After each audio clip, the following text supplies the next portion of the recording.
La semaine pour l'emploi des personnes handicapées bat son plein et pour cette 21e édition, focus sur les papillons de jour.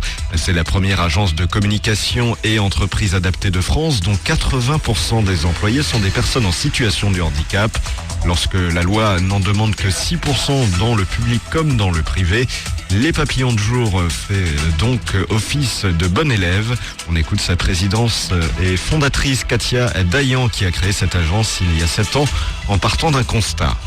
Il n'y a pas que des handicaps lourds et physiques, mais il y a aussi des handicaps non visibles. Et puis il y a aussi des personnes justement qui ont un bac plus 2, bac plus 3, bac plus 4, des maîtrises et des licences et qui sont tout à fait capables de travailler sur des postes comme des directeurs artistiques, chefs projet ou autres. Alors la valeur de l'entreprise, c'est surtout de revendiquer l'humain et la non-différence. C'est-à-dire qu'aujourd'hui, quand un groupe, une société se fait appel à nous, on est vraiment choisi sur nos compétences, on ne parle pas forcément de handicap. Après, c'est vraiment une valeur ajoutée pour nous parce que grâce à nous, l'entreprise en face réussit à augmenter donc son pourcentage d'embauche et puis elle fait des économies sur sa contribution à GFIP.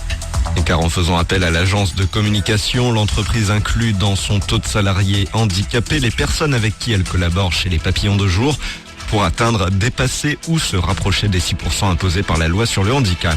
Nous sommes en plein dans la semaine pour l'emploi des personnes handicapées. Pour cette 21e édition, on s'intéresse ce matin à la première agence de communication et entreprise adaptée de France. Elle s'appelle les Papillons de jour et 80% des employés sont des personnes en situation de handicap.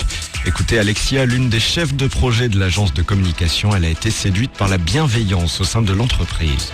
Au Papillon de jour, il y a une dimension sociale et il y a surtout un côté humain. On est vraiment là tous à s'entraider, à faire en sorte que tout le monde s'adapte bien à son travail, qu'il n'y ait aucun souci. Après, le handicap, nous on en fait une force, on le valorise, mais à la fois on est encore une agence de communication comme les autres. Il n'y a pas de différence avec une autre agence de communication. Et pour Pascal, infographiste passé auparavant dans des entreprises non adaptées, il a trouvé ici un accueil qui lui correspond. On est à l'écoute de tout le monde au niveau de chacun handicap différent. Et donc on est bien encadré. Il n'y a pas, je dirais presque à se justifier de son handicap, puisqu'il fait partie de nous. Et pour ça, travailler dans une entreprise adaptée, c'est vraiment l'idéal. Et en faisant appel à l'agence de communication, l'entreprise inclut dans son taux de salariés handicapés les personnes avec qui elle collabore chez les papillons de jour pour atteindre, dépasser ou se rapprocher des 6% imposés par la loi handicap.